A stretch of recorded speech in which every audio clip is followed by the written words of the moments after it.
Pemirsa, terima kasih Anda masih menyaksikan News Screen. Informasi selanjutnya, pemirsa, Kementerian Keuangan mencatat penerimaan pajak hingga Agustus 2024 tercatat sebesar 1.196,54 triliun rupiah. Capaian tersebut ini setara dengan 60,16% dari target yang ditetapkan tahun 2024 ini. Realisasi penerimaan pajak pada periode Agustus 2024 tercatat meraih sebesar 1.196,54 triliun rupiah.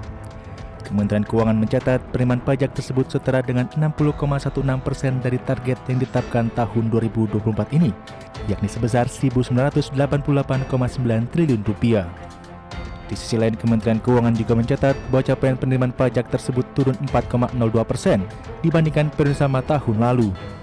Wakil Menteri Keuangan II Thomas Jiwandono mengungkapkan, penerimaan pajak yang berasal dari PPh non-migas mencapai 665,52 triliun rupiah, atau tercatat sebesar 62,58% dari target, atau turun 2,46% dibandingkan periode sama tahun lalu.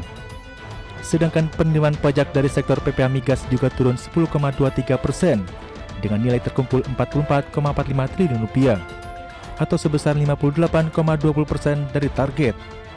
Thomas Jiwandono menegaskan penerimaan pajak hingga Agustus 2024 diketahui mampu menjaga momentum pertumbuhan ekonomi yang tetap stabil dan positif.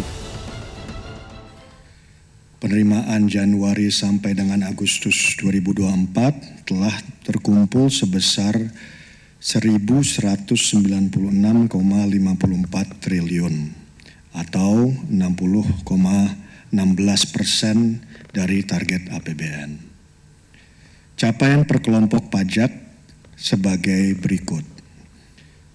PPh non-migas realisasinya sebesar 665,52 triliun atau 62,58% dari target APBN. Dengan pertumbuhan bruto negatif 2,46%.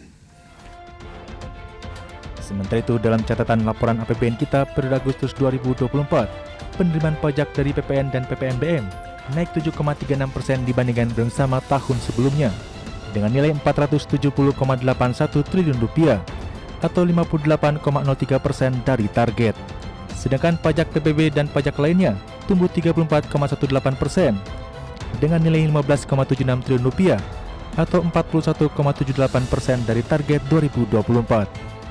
Kementerian Keuangan mencatat mayoritas jenis pajak utama tumbuh positif, sering terjaganya aktivitas ekonomi. Dari Jakarta, Raharjo Patmo, IDX Channel.